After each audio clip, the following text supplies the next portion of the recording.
We're blessed again to be back for another one. I'm your host, TJ the Conservative Hustler. And let's just see what the hell going on now.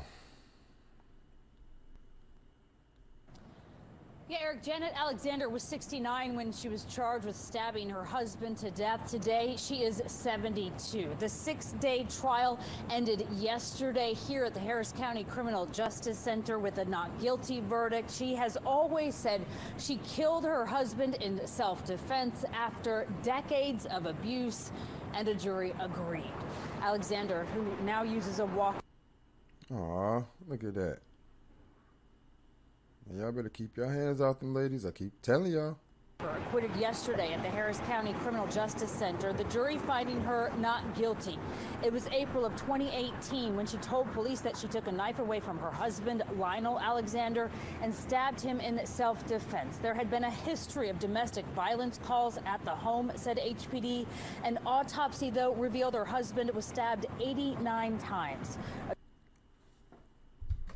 Whoa. So this means this was years and years and years of pain, abuse, neglect, more abuse, pent up, and one big female ball that just bust one night.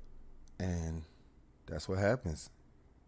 Keep your hands off these damn women. A jury indicted Mrs. Alexander, and when police went to the home on Valley Wind to arrest her a year after her husband's death, she said a fire that burned it down and injured her. Her attorney said that was a suicide attempt from years of suffering. So many twists in this case. He said the jury believe that. I can believe that. Jury reached the correct verdict. She suffered so much abuse from him, both physical and emotional. I mean, it was quite shocking how much abuse that she had put herself through. And like she said, she finally just snapped. She couldn't take it anymore. And when he threatened her, she decided that it was time to finally fight back. And the attorney, Joe Wells, said that the couple's children have supported her after their father's death and throughout this. AKA, yes, we witnessed our father beat on our mother for years, and she couldn't take it no more, and she snapped and killed him.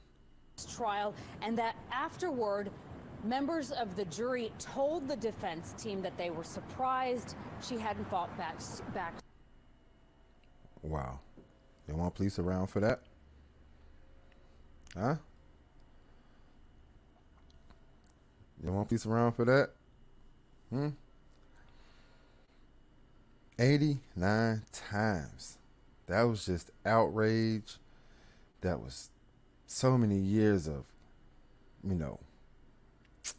abuse and embarrassment and, oh gosh. And that's what you get sometimes, man. Keep your hands off these. Y'all gonna learn. Some of y'all gotta learn the hard way, like I did. And it's okay. But you're gonna learn.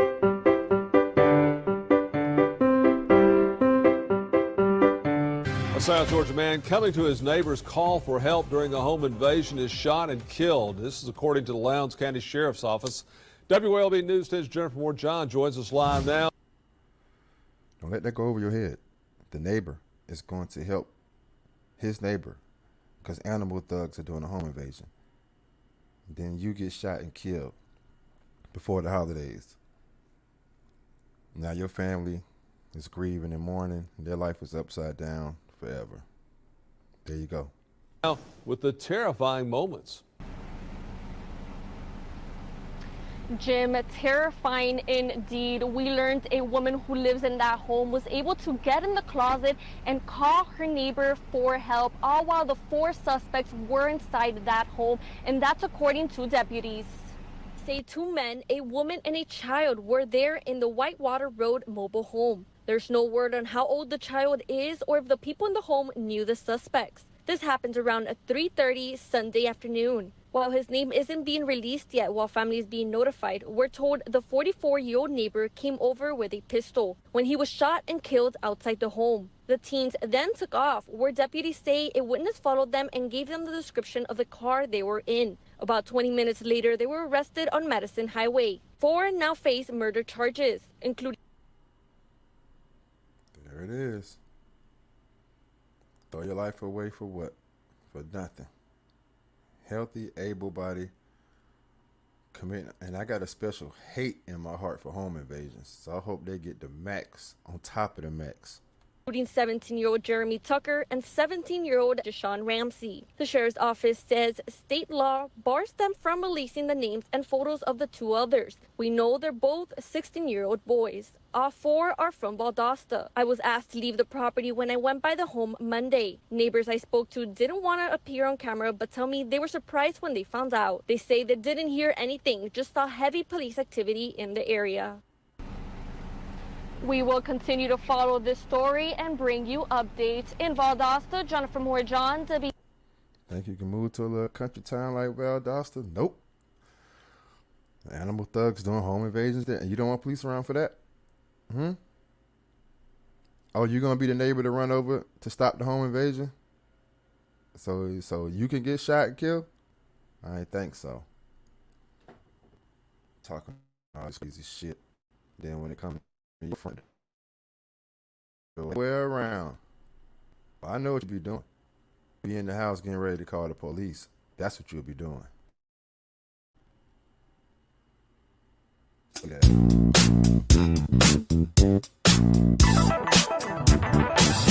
Suspect accused of mass murder during a 2-state crime spree in court this morning in Burke County. A judge denied James Drayton bond for a host of charges he's facing in Burke County, including kidnapping and armed robbery. But he's expected to be extradited back to South Carolina to face even more serious charges, including 5 murder charges. Now, this all started on 5 murder. No police for him? Sunday. The sheriff up in Spartanburg County says Drayton had been staying at a known drug house outside of Spartanburg, where he shot and killed 5 people there, stole a car, and drove to Burke County, where he's accused of robbing a convenience store Monday morning. The cashier he held at gunpoint spoke to our Hallie Turner. The cashier says her life flashed before her eyes early Monday morning, telling me he just wanted money and I wanted my life. Her job is one of the few things that seems stable after the death of her stepson. To see that gun at me, I just seen my life right before me, like gone so fast. And I just thank God that I'm still living. Furica Harden says the day started out as normal as it could be. It was a regular, typical morning that I walked in, noticed that the delivery guy was here, Coca-Cola, to deliver the Cokes and drinks and stuff like that. So I let him in. Taylor Brothers Express opens at 5:30 in the morning, but workers get there an hour earlier. Before she could even turn around to lock the door after letting in the Coca-Cola man, she had a gun in her face. It happened so fast. Within 5 minutes, I noticed somebody in my face with a mask, with a gun, and I'm like, and when I see the gun, the first thing I could say is, "Don't kill me. I just buried my son yesterday." Wow. That almost gave you chills, didn't it? I just buried my son yesterday, and this animal thug flashing a gun in my face trying to rob me. How terrifying would that be? But guess what? You don't want police around for that. Her stepson, Zaquantes Jones, was shot and killed at the Smart Grocery near the Landing Apartments less than 2 weeks ago. Fearing for her life and unaware she was face to face with an accused mass murderer. Look at this boy here. That boy look rough. He look like he done killed 5. Woo! See you, buddy. She gave him what he asked for. No, ain't nothing in that store worth more than my life. Not. You damn right. Take this little bit of money and these Skittles and get the hell on up out of here. Even the $200 that he took is not worth more than my life. After he ran off, she called 911. He walked out calmly. I locked the door. She called who? Called 911. Oh, that's what I thought. I thought you would call the police. Within seconds, they had him in Waynesboro in town. His arrest was a huge relief, but even with James Drayton behind bars at the Burke County Detention Center, Furika is left with nightmares. Every time I try to close my eyes, I still see this mask. I still see this gun. I'm having dreams. I'm shooken up. You see the damage we do? You see the damage the Sunman do? See the damage the Animal Thug cause? Not only to your physical, but to your mental psyche. So don't talk this, I don't want police talk crap around. I don't want the Animal Thug around if you haven't been in this situation. Don't wait till you in this situation to let a violent criminal who's been out on bond 3-4 times back out again until you in this situation. No, keep their violent ass in jail the first time so nobody will be in this situation. Shaken up about what could have happened. I was just glad that he was able to be caught. 5 families got closure and that nobody else got hurt. And I didn't get hurt in the process of trying to give him this money because he still could have shot me too. At the end of the day, Furika says she's grateful to be able to return home to her husband and 2 children, and her goal is to pray and focus on the good days to come. This lady had a family. Just like that. This man could have had his world flipped upside down, all because this Animal Thug has nothing better to do with his time besides kill people, steal a car, go on the run, rob a convenience store, potentially could have blasted that lady, and a 6th family would have been left in shambles. And you don't want police around for somebody like him? My team took a look into Drayton's past. We found he has ties and former addresses listed in Millen and Savannah. We also found some pending drug charges from back in 2017 for possession of cocaine, ecstasy, and other controlled substances, but nothing violent on his record that we could find. The sheriff in Spartanburg says during his confession with them, Drayton told them he'd been using meth and hadn't slept in 4 days when he shot those victims. Wow.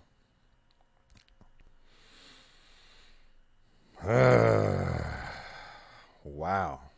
You know, I mean, the crazy thing is, what I'm trying to figure out is,